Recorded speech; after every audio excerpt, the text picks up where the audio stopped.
Vážený pán predseda vlády, pochopiteľne považujem za potrebné poďakovať v mene celej slovenskej delegácie za pohostinnosť, ktorá je tak typická pre vás a vašu krajinu. A teším sa, ak vám pracovný program umožní čo najrýchlejšie návštevu Slovenskej republiky. Ako predseda vlády Slovenskej republiky asi máme nejaký problém s prekladom. Chvíľku počkáme. Čelek pán Varčapet, Veľkoslovakia Hendra Petučan Varčapet. Is it okay now? Ako predseda vlády Slovenskej republiky Veľkoslovakia Hendra Petučan Varčapet. suverénnej slovenskej zahraničnej politiky. Ես հետամուտում եղել Սլովակիայի իշխանապետին քաղաքականության հայեցակարգին, որը կողմնորոշված է բոլոր 4 գլխավոր ուղղություններով։ Ես հաստատում եմ այն փաստը, որ Եվրոպական միությունը եւ ՆԱՏՕ-ն մեր կենսատարածքն են, բայց մեզ համար շատ կարևոր է Փոխշահական երկկողմ հարաբերություններ զարգացնել։ Ես շատ ուրախ եի Մեսրոպ պարոն վարչապետ ձեզնից անմիջականորեն լսելու ձեր երկրի եւ Ադրբեջանի միջև խաղաղության բանակցությունների կարգավիճակի վերաբերյալ ձեր գնահատականը։ Այդ տեղեկությունը շատ արժեքավոր է ինձ համար եւ ես ուրախ կլինեմ այդ տեղեկությունը փոխանցել Եվրամիությունում իմ գործընկերներին։ Եթե թույլ կտակ ասել, երբ մենք պատրաստում էինք այս այցը, ես փորձում էի գտնել որոշ կետեր, որոնցով մենք կարող ենք ապագայում բարեհաջող համագործակցել եւ ես շատ ուրախ եմ, որ գործարարները, ընկերությունները, որոնք եկան Սլովակիայից, նրանց թվում կան մարդիկ եւ ընկերություններ, որոնք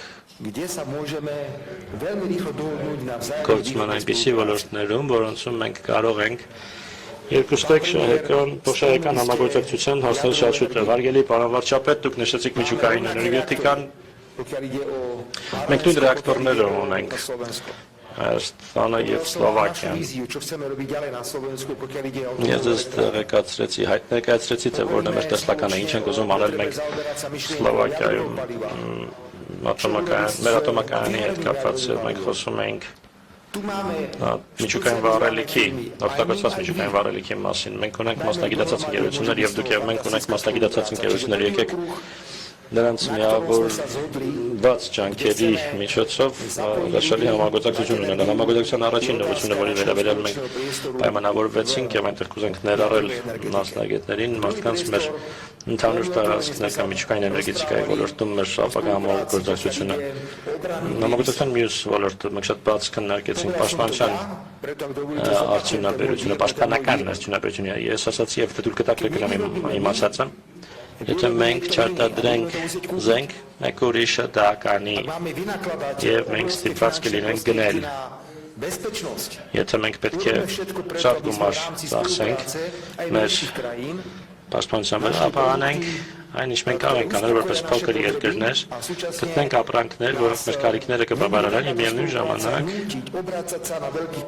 այս համագործակցությունը մեզ չի ստիպի գնել ուրիշ խոշոր գործընկերներից հյուսիսատլանտյան դաշինքից պարոն վարչապետին տեղեկացրեցի երկակի օգտագործման նախագծերի մասին։ Մեր ռազմական բյուջեում ունեցած ֆինանսավորման հաշվին մենք նախագծում ենք ծրագրեր, օրինակ հիվանդանոցներ կամ ճանապարհների վերակառուցում, կամուրջների վերակառուցում։ Ես հավատացած եմ, որ բանակին անհրաժեշտ է ենթակառուցվածք, ոչ միայն զենք, ինչպես մենք անցյալում ենք տեսել հաջորդ ոլորտը ընդհանուր փորձի փոխանակումն է։ Ինչպես դուք նշեցիք, պարոն վարչապետ, եթե հետաքրքրված եք, մենք ուրախ կլինենք ձեզ ներկայացնել մեր փորձը Եվրամիության հետ կապված, որտեղ թույլ ենք տվել սխալներ կամ որտեղ հաջողության ենք հասել, բայց հատկապես հարգելի պարոն վարչապետ, ուրախ եմ, որ մենք կարողանանք ձեզ ներկայացնել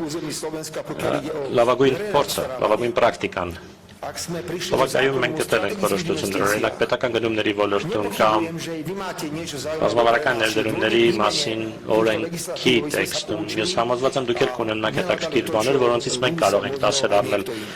Երկուստեք կարող ենք միմյանցից սովորել։ Ես շատ ուրախ եմ, որ մենք հայմնավորվածությունն ենք ձեռք բերել փոխօգնության, փոխադարձաբար օգնելու իրար ՄԱԿ-ի անվտանգության խորհրդի ժամանակավոր անդամի տեխնացությունների հարցում եւ աջակցել տարբեր առաքելություններին եւ Հայաստանը եւ Սլովակիան կարեւոր դերակատարում ունեն։ Ես ուստի համարում եմ, որ այս այցը,